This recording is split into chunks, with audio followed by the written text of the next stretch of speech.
Francesco Matarazzo escolhe o filho Ermelino como seu sucessor na presidência da empresa. Mas em uma viagem à Itália, Ermelino morre em um acidente de carro. Abalado com a morte do filho, precisa escolher um novo sucessor e se decide por Chiquinho, seu filho mais novo. Mas os demais filhos reprovam a escolha. Não posso assinar isso, papá. Enquanto isso, Percival Farquhar busca investimentos para viabilizar a Itabira Iron, empresa criada para explorar o minério de ferro do Brasil. Mas a quebra da Bolsa de Nova York coloca o mundo em crise. Quantos andaramais você acha que a fundação aguenta? Em São Paulo, o monumento triunfante de Martinelli ainda não está completo. Para sobreviver, ele depende dos seus negócios de importação e exportação. Mas esses negócios também sofrem com a quebra da bolsa. E o movimento de navios no Porto de Santos despenca. Os investimentos de Guilherme Guinle correm perigo. O mundo está em crise. E no Brasil começa uma revolução que vai mudar o destino do país.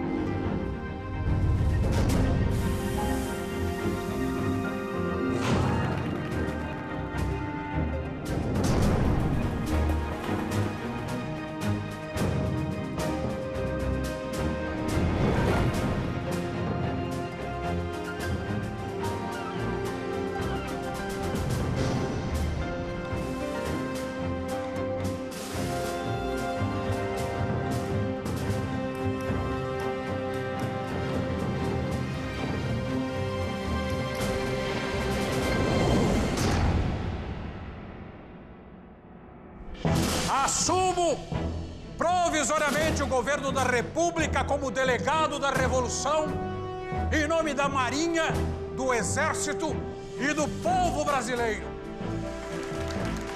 Em meio ao caos que assola o Brasil e o mundo, um homem toma o poder da nação. Getúlio Vargas. A mudança de poder interessa a Guilherme Guinle. Com seus negócios no Porto de Santos indo mal, ele busca meios de sobreviver à crise. A grandeza futura do Brasil depende, principalmente, da exploração de suas jazidas de ferro. Nacionalizando a indústria siderúrgica, nós daremos um grande passo na escalada ao alto destino que nos aguarda. Guinle percebe que os interesses do novo presidente se alinham aos seus. O projeto de Vargas oferece a oportunidade perfeita para que ele se volte à política nacional. Havia sempre divisões entre os que queriam continuar conectados com esse capital estrangeiro que também trazia tecnologia e influência, e sempre havia uma ala mais nacionalista que acompanhou, por exemplo, que admirou muito o Guilherme Guinle. Vargas começa imediatamente a executar seu plano nacionalista.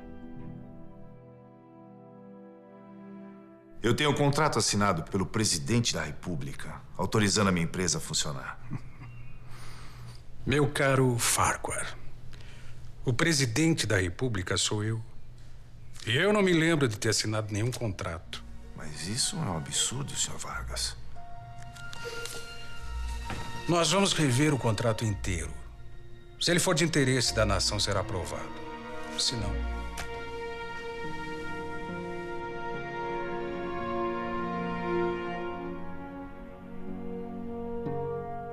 Itabira é uma das maiores reservas de ferro do mundo. Enquanto Farquhar pretende exportar o minério, Vargas quer usá-lo para iniciar a indústria siderúrgica no Brasil.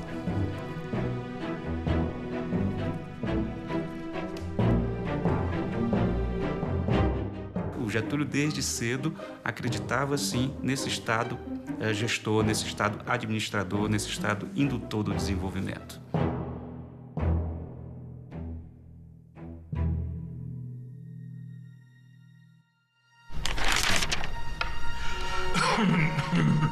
Em 1931, a questão da sucessão de Matarazzo ganha uma nova urgência com o adoecimento do conde. Nós devemos lembrar que era uma família de muitos filhos, havia os homens, as mulheres, e já se dava a rivalidade entre os vários subgrupos dentro desses herdeiros. Muito bem. Já que estão todos aqui, podemos começar. Mas do que se trata tudo isso mesmo? Eu passei os últimos 4 anos pedindo para que vocês assinassem esse testamento. Hoje, eu não estou pedindo. Eu estou exigindo. Papai, com todo respeito, nós simplesmente não concordamos. Não vamos assinar esse testamento. Mas todos os seus irmãos já assinaram esses documentos. Por que vocês se recusam? Mas o Chiquinho ficar com toda a empresa é um absurdo. Chega! O Chiquinho deu a vida pelos negócios da empresa. Assim como o seu irmão Hermelino. E o Chiquinho é a minha escolha. Eu fiz esse testamento pensando no melhor para a empresa. Mas se vocês não quiserem o melhor para a empresa, vocês também não vão fazer parte dela. A pressão do patriarca deixa os filhos sem escolha. Eles assinam o testamento. Matarazzo garante que após a sua morte, a presidência da empresa passará para Chiquinho. Martinelli tenta salvar seu edifício da crise financeira. Com seus outros negócios indo mal, ele precisa que o prédio comece a dar lucro.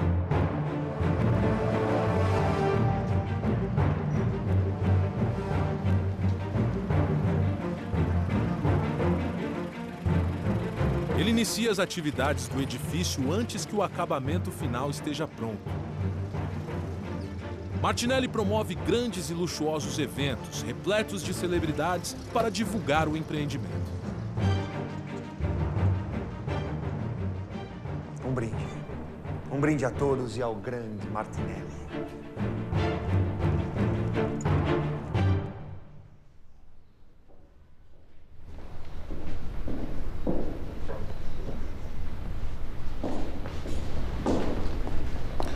Salvatore, me dê boas notícias. Alguém se interessou em alugar um andar? Uma sala que seja?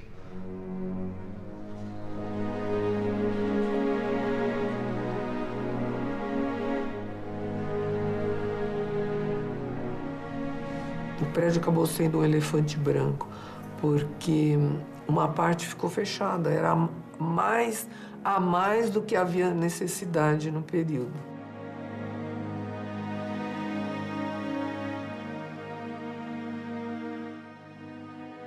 Eu construí o maior edifício da América Latina. E eu preciso de mais prazo. Avise os demais que eu quero renegociar a dívida. Impossível. É um marco na história desse país. Será que você não enxerga a importância econômica desse prédio? Falo como amigo, Giuseppe. Se não vender esse prédio, você vai perder tudo que tem. Esse edifício vai ser a sua ruína.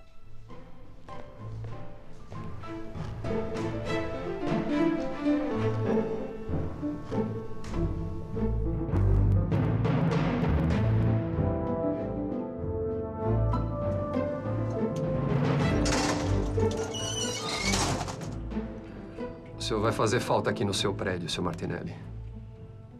Não é mais meu, Santino. E eu vendi.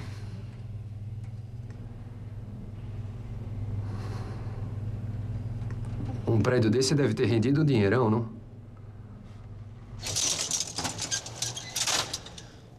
Adeus, Santino. Boa sorte, Sr. Martinelli.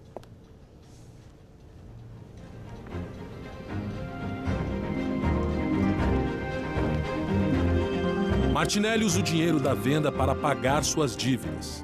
Da transação, sobram apenas R$500. Buona fortuna, Santino. Que ele dá ao ascensorista do edifício. Foi um trabalho muito bonito, uma epopeia. 600 operários trabalharam na obra e ele alterou a paisagem de São Paulo. Demoraria anos até que outra construção rivalizasse a estatura e a elegância do edifício Martinelli.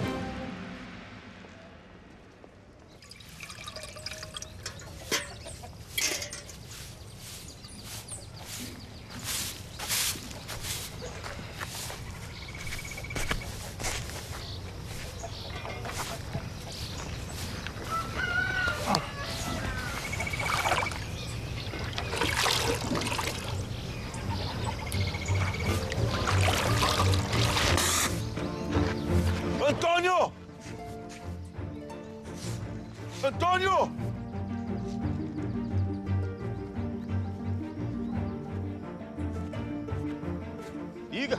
Safado. Envenenando o meu poço. Não fiz nada disso, não. Tá maluco, velho? Mentiroso.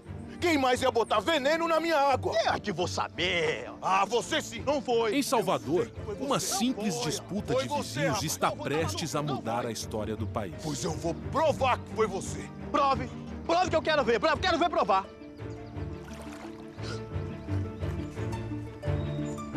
Diga aí, seu Manuel. Ele não tá me envenenando? Diga. Isso não é veneno? Isso é petróleo. Avise os demais que eu quero renegociar a dívida. Martinelli é obrigado a vender o edifício para quitar suas enormes dívidas. Seus irmãos já assinaram esses documentos. Por que você se recusa? Matarazzo finalmente consegue que os filhos assinem o testamento, garantindo que Chiquinho seja seu sucessor na presidência da empresa. Enquanto o presidente Vargas não toma sua decisão, a Itabira Iron de Farquhar continua impedida de funcionar. E em Lobato, uma descoberta surpreendente vai mudar o rumo do Brasil. Isso é petróleo.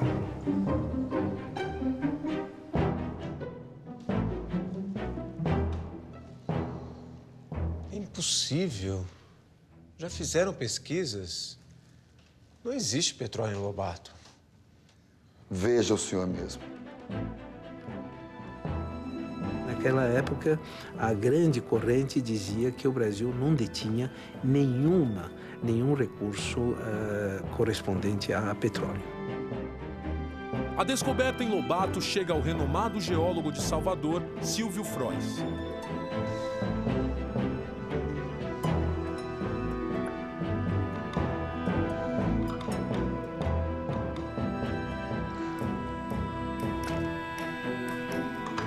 Eu vou ver o que eu posso fazer.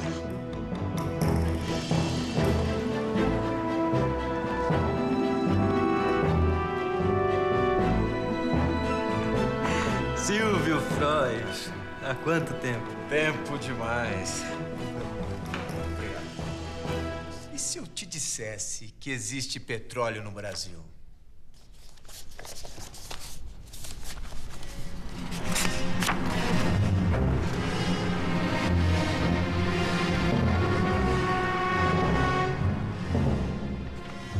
O governo do Vargas decretou em 1934, mas decretou: o Brasil não tem petróleo, não se toca mais no assunto. Eu só preciso de alguém que financie a pesquisa. O plano é interessante. Eu sabia que você ia gostar. Interessante, mas muito caro. É um projeto grande, são custos necessários. E muito arriscado também. Ninguém acredita que exista petróleo em Lobato. Confie em mim. Imagine o quanto você pode ganhar. A verdade é que o porto não anda nada bem, Silvio.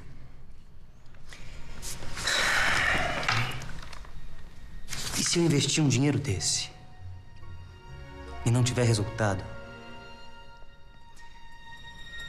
eu posso ir à falência. Mas se nós encontrarmos o petróleo, você vai mudar a história do país.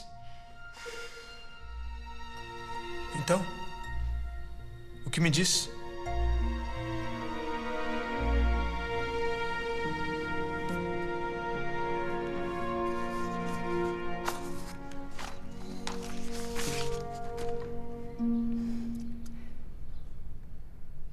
Eu acho que nós vamos para Lobato.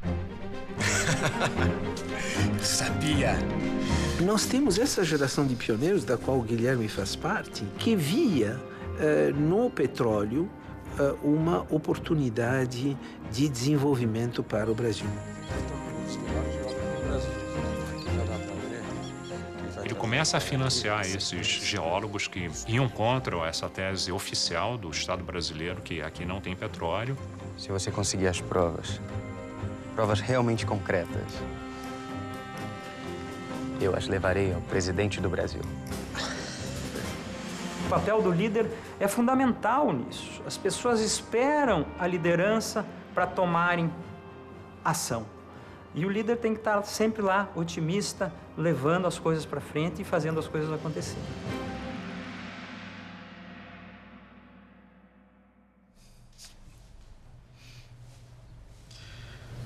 Petróleo em Salvador, hein?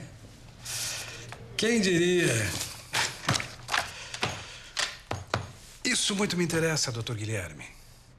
Eu gostaria de pedir as concessões para investigar as jazidas na região e explorar o petróleo que encontrarmos. Pois a concessão para as investigações estão concedidas.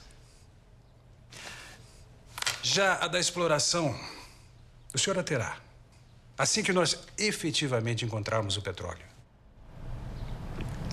O senhor me desculpe a insistência, senhor presidente, mas se eu não puder explorar financeiramente o petróleo, a investigação não valerá de nada para mim. Fique calmo, Dr. Guilherme. O seu esforço vai ser bastante recompensado. Eu gostaria de convidá-lo para fazer parte do Conselho Técnico de Economia e Finanças do Brasil. Guilherme aceita o cargo.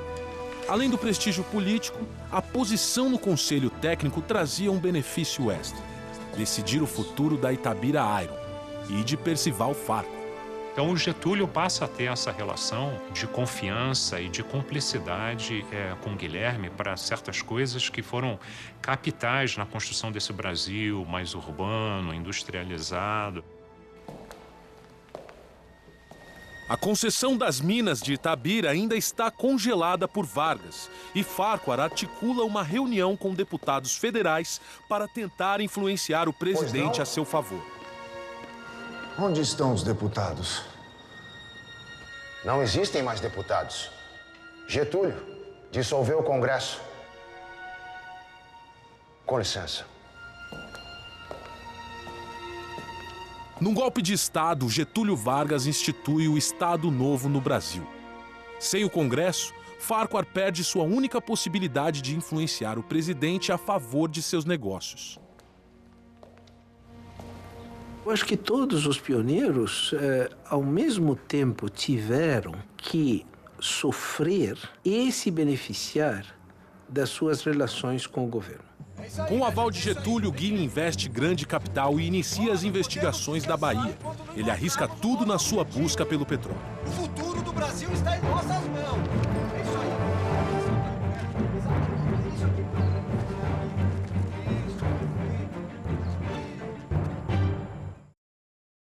O Silvio Frois, Guilherme Guinle começa a procurar o petróleo em Lobato. Pois não? Enquanto isso, Percival Farquhar tenta iniciar os trabalhos da sua Itabira Iron, mas Getúlio Vargas dissolve o Congresso Nacional. Agora o destino de Farquhar está totalmente nas mãos do ditador brasileiro. E o Chiquinho é a minha escolha. E Matarazzo acredita finalmente ter resolvido o problema da sucessão de sua empresa.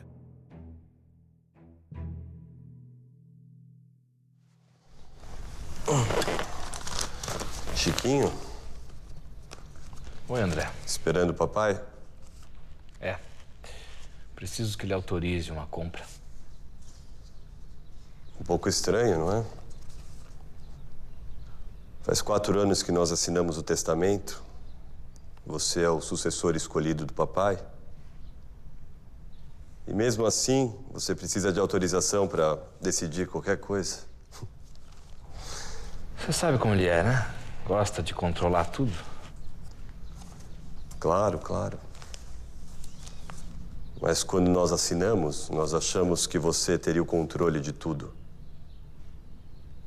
Será que o papai confia de verdade em você? O que você tá querendo insinuar, Andréa?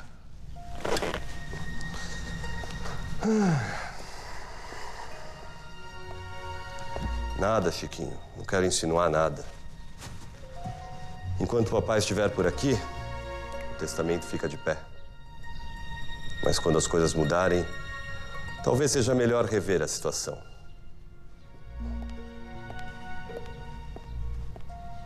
O modelo era esse, né? As famílias escolhiam um dos herdeiros para comandar, né, o complexo empresarial. Esse modelo complicou a vida de centenas, dezenas de empresas familiares brasileiras.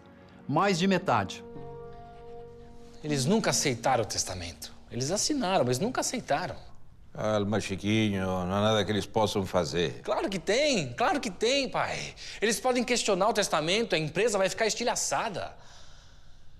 Eu preciso ser nomeado presidente agora, enquanto o senhor ainda está aqui. Não. Isso não. É o único jeito. Eu preciso do controle de verdade. Uma promessa num pedaço de papel não vale nada. Eu sou o presidente. Sempre foi assim e sempre será assim. Mas como? E o Hermelino? Você não é o Hermelino. Entendi, pai. Tá certo. Então eu me demito. Pode rasgar o testamento. Eu não quero mais nenhuma relação com essa empresa. Nenhuma. Meu filho, vem cá, Chiquinho. Chiquinho!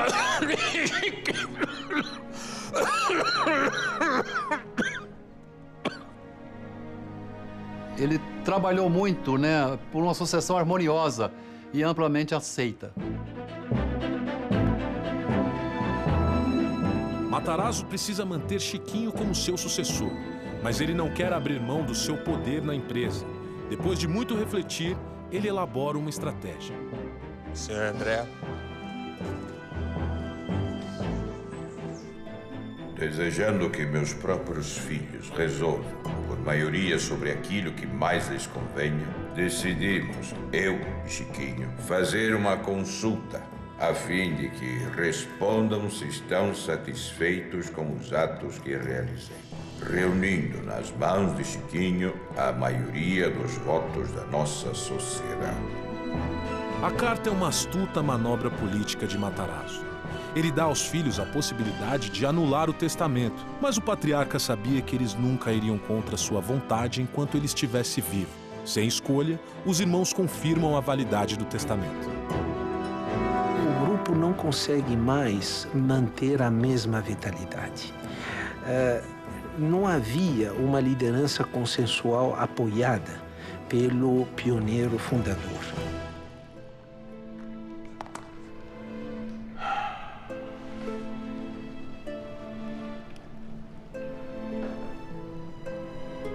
Ele fez prosperar uma lógica de valores e fez com que, enquanto ele prevalecia no projeto das empresas e da família, isso esteve presente. Na medida em que houve a sucessão, isso deixou de prevalecer.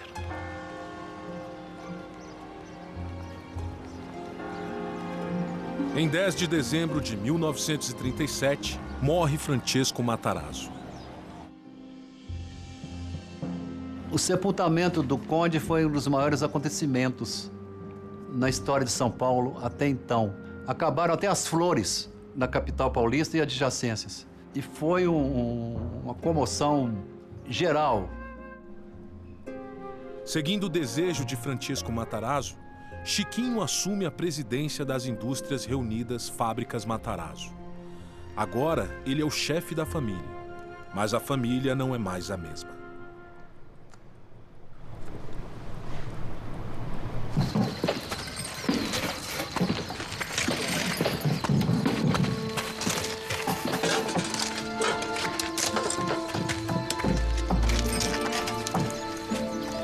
Já furamos dezenas de poços, Silvio, e nada de petróleo. O maquinário importado, o salário dos trabalhadores, as análises de laboratório, estamos gastando uma fortuna. Mas vai valer a pena. O petróleo está lá, eu tenho certeza. Mas o dinheiro está acabando. Vamos deixar essa última perfuração terminar. E eu sinto muito, Silvio. Encerramos a investigação. O Estado Novo muda radicalmente o panorama político do Brasil, centralizando todo o poder nas mãos de Getúlio Vargas. Getúlio dissolveu o Congresso. Sua política de nacionalização da indústria coloca a Itabira Iron de Farquhar novamente em perigo. Não podemos descansar enquanto não encontrarmos o nosso objetivo. E enquanto o país se ajusta ao novo regime, Guilherme Guine e Silvio Frois buscam petróleo em Salvador. O dinheiro está acabando. Vamos deixar essa última perfuração terminar. E eu sinto muito, Silvio. Encerramos a investigação.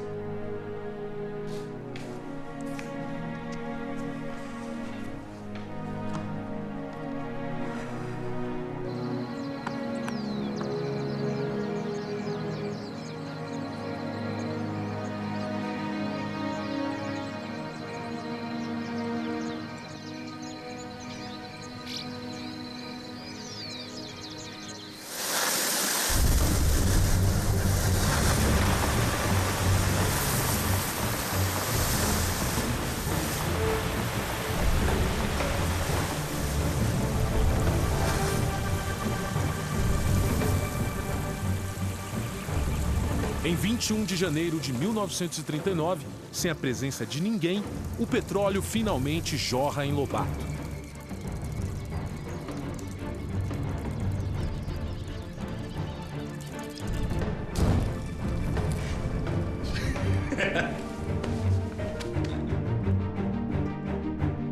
A riqueza é um meio para viabilizar o sonho. O poder é conseguir manter o rumo até alcançar o objetivo. Sr. Guiney, chegou um telegrama.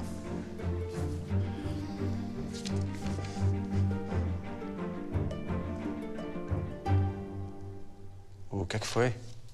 Vargas estatizou o poço de Lobato. O nosso petróleo agora é do governo.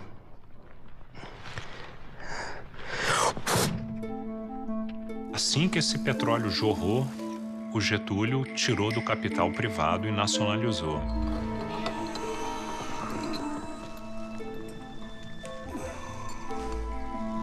Senhor presidente, eu preciso insistir. Essa decisão deveria ser repensada com cuidado.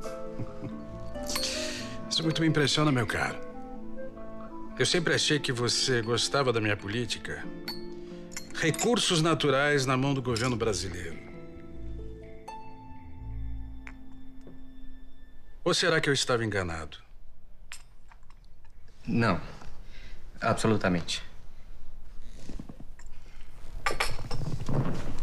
Mas eu tenho sócios e nós gastamos muito dinheiro com a pesquisa. Ao menos a concessão para explorar o petróleo poderia ficar com a nossa empresa. Sinto muito. Isso não vai ser possível. O petróleo brasileiro pertence ao governo. Mas, presidente... Fique calmo. Claro que se vocês quiserem, vocês podem pedir o ressarcimento do capital investido. Eu não quero que vocês saiam daqui de mãos abanando.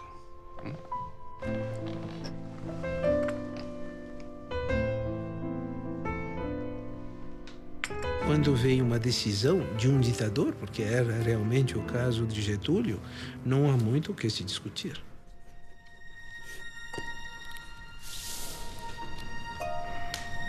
Frois entra com uma petição para recuperar o dinheiro investido.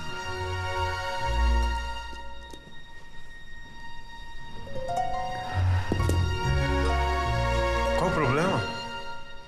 Você não vai assinar? Eu dependo do Porto de Santos. E o Porto é uma concessão do governo. É melhor para mim ficar nas graças do Vargas do que pedir essa indenização. O que você vai fazer agora? O petróleo já está fora das nossas mãos. Fique à vontade para tomar a sua decisão. Mas eu preciso pensar no próximo passo.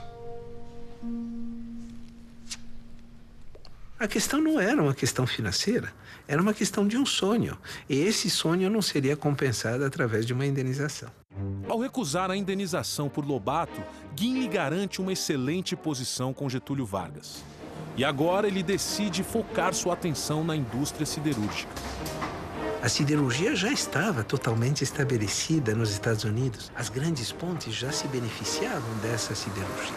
Mas no Brasil ainda nós não tínhamos essa tecnologia e havia a necessidade de importar todos esses produtos. Para se criar uma indústria siderúrgica é necessário minério de ferro. E as minas de Itabira são o maior depósito do minério do país. Mas a concessão para a exploração das minas está nas mãos de Percival Farquhar. Caso Vargas finalmente aprove o contrato, que há anos está em revisão, Farquhar pretende exportar todo o minério extraído. Guiney não pode deixar que isso aconteça. Ele usa sua influência junto ao presidente para cancelar de uma vez por todas o contrato de Farquhar. Eu vou esmagar esse presidente. Eu vou esmagar Guilherme Guiney.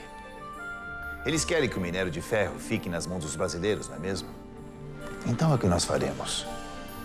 Vamos construir uma empresa 100% nacional. Mas como será essa empresa brasileira se a maior parte das ações ainda vai continuar com o senhor? Mas ninguém precisa ficar sabendo desse pequeno detalhe, meu amigo. Com sócios brasileiros, Farquhar cria uma nova empresa, a Companhia Brasileira de Mineração. O Conselho Técnico, encabeçado por Guiney, autoriza a empresa a funcionar. Com a exploração das minas de ferro de Itabira, Farquhar vai se tornar o maior empresário de minério de ferro do mundo. A Companhia Brasileira de Mineração.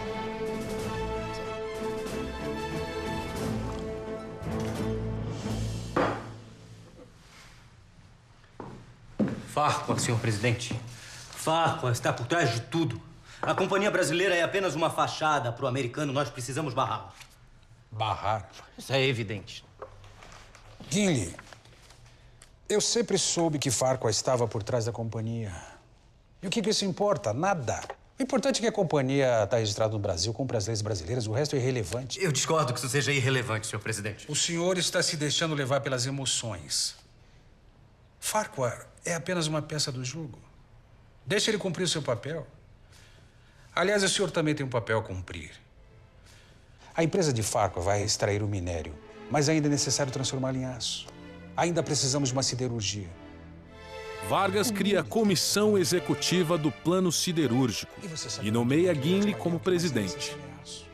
Ele está junto com Getúlio discutindo o futuro da siderurgia no Brasil, né? E será o homem da total confiança do Getúlio. A cidade de Volta Redonda, no Rio de Janeiro, é escolhida como lugar de instalação da futura usina siderúrgica. Gimli tenta conseguir capital estrangeiro para a construção da usina. E um projeto grandioso como a siderúrgica precisa de muito dinheiro. Mas a Europa está em crise.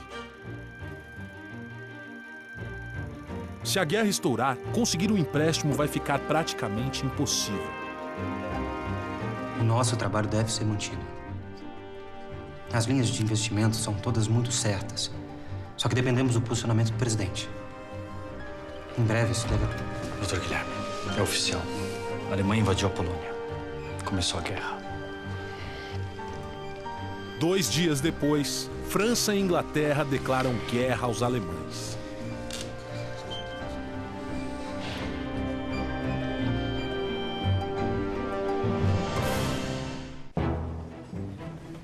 A Companhia Brasileira de Mineração. Farquhar finalmente consegue autorização para extrair o minério de ferro de Itabira. Farquhar, senhor presidente. Farquhar está por trás de tudo. Gimli fica ultrajado com a manobra do seu maior adversário. Mas o presidente Vargas acalma seus ânimos. E Gimli fica encarregado de executar o plano da siderurgia nacional. Mas o início da Segunda Guerra Mundial ameaça a empreitada. A Alemanha invadiu a Polônia. Começou a guerra.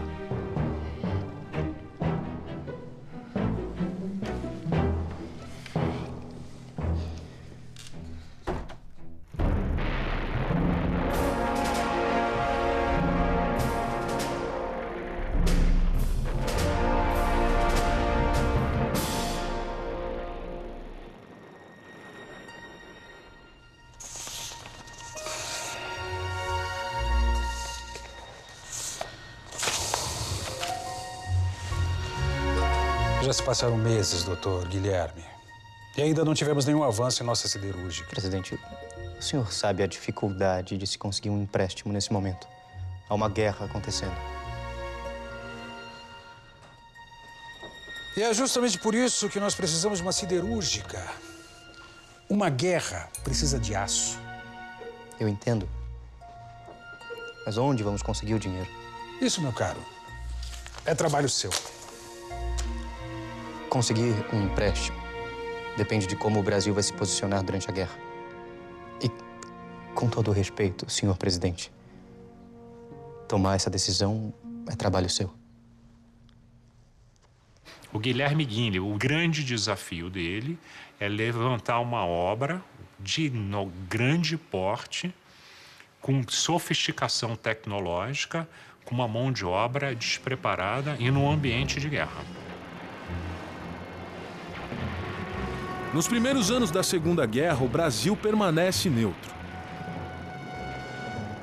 Mas para conseguir capital estrangeiro, Vargas precisará fazer uma escolha. O Getúlio negocia, vamos dizer assim, o apoio do Brasil aos Estados Unidos em troca de uma coisa que para ele era preciosíssima. Era o financiamento de uma indústria siderúrgica no Brasil.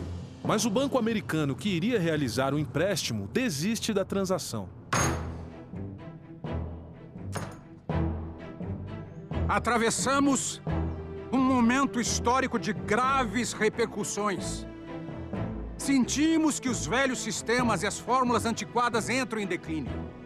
Não é, porém, como pretendem os pessimistas e os conservadores empedernidos, o fim de uma civilização, mas o início tumultuoso e fecundo de uma nova era. As palavras de Vargas causam alvoroço no mundo. O discurso é recebido como um apoio aos governos nazifascistas. Vargas está ameaçando se juntar ao eixo. O maior país da América Latina pode virar um território hostil aos Estados Unidos e aliado à Alemanha nazista. Era uma época de descrença na democracia liberal, da parte tanto da esquerda quanto da direita.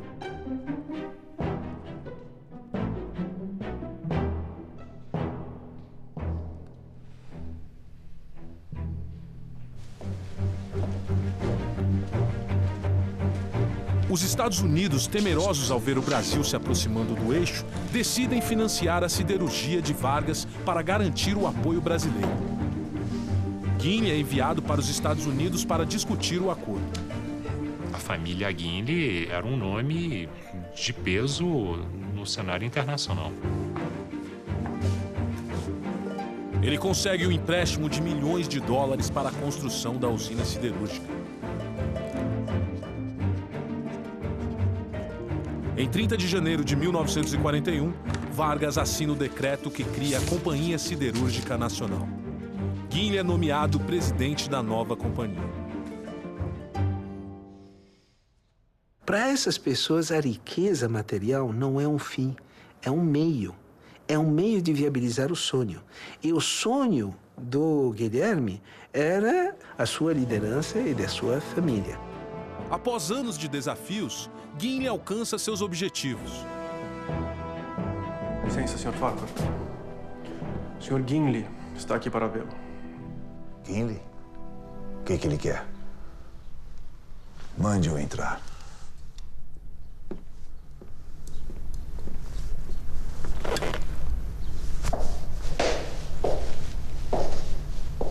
Bom dia, Mr. Farquhar. Confesso que estou surpreso em vê-lo, Sr. Guinle. O senhor sabe do interesse nacional no minério de ferro? E eu sou o presidente da Companhia Siderúrgica Nacional. E isso quer dizer que nossos encontros serão mais frequentes? Pelo contrário. Vim aqui informar que o governo vai estatizar a sua companhia. Estatizar a minha companhia? Acho que seus negócios no Brasil finalmente acabaram.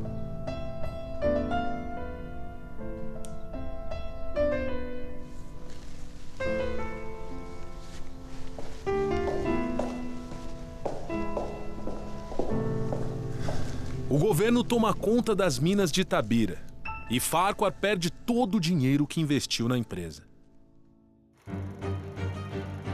Começa a construção da usina de Volta Redonda.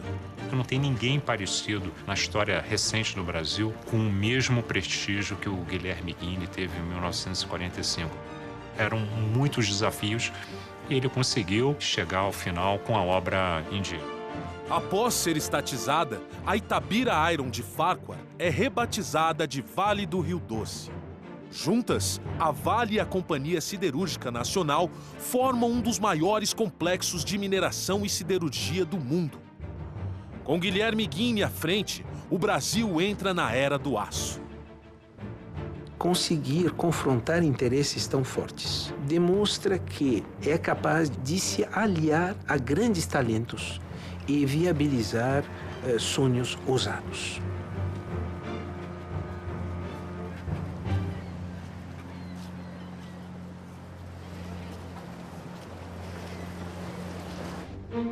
Perder seu edifício não foi o fim de Martinelli. Ele se muda para o Rio de Janeiro e continua com outros empreendimentos. Quando visita São Paulo, evita a rua Líbero Badaró, para não ter que encarar seu maior fracasso. Ele tinha uma visão urbana do que a cidade se tornaria que ninguém tinha naquela época. Ele sentiu o potencial. E sentiu, talvez, o potencial também através dos Matarazzo que vinham com essa força toda das indústrias, né? Matarazzo deixa seu sucessor escolhido, Chiquinho, na presidência da empresa. As grandes chaminés eram o símbolo de prestígio e isso ele cultivou ao longo de toda a sua vida. Quando começa a sucessão, prevalecendo a lógica de poder, ela sufocou a lógica de resultados. O pai foi construindo degrau por degrau, rapidamente, mas degrau por degrau. Ele já pegou esse conglomerado nacional e internacional. Agora você imagine a complexidade de controlar tudo isso.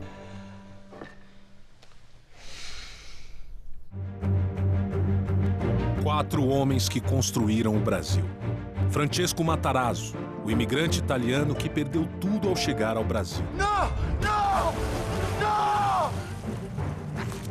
Trabalhando como mascate, começou um império. Hoje eu sou o maior comerciante de farinha de São Paulo. Percival Farquhar, o intrépido empreendedor americano que enfrentou os problemas dos trópicos e da política brasileira na sua busca para unir as Américas. Hoje estamos inaugurando a ferrovia que vai atravessar todo o continente. É muito arriscado, é uma loucura. Por isso que temos que aproveitar a guerra, não fugir dela. Giuseppe Martinelli, o imigrante pobre que ousou enfrentar uma guerra para construir sua fortuna e lançou a pedra fundamental da verticalização das cidades brasileiras. E Guilherme Guinle, o brasileiro visionário que manejou o instável cenário político do país. Independente do posicionamento do presidente, o nosso trabalho deve ser mantido. E construiu as bases da indústria nacional.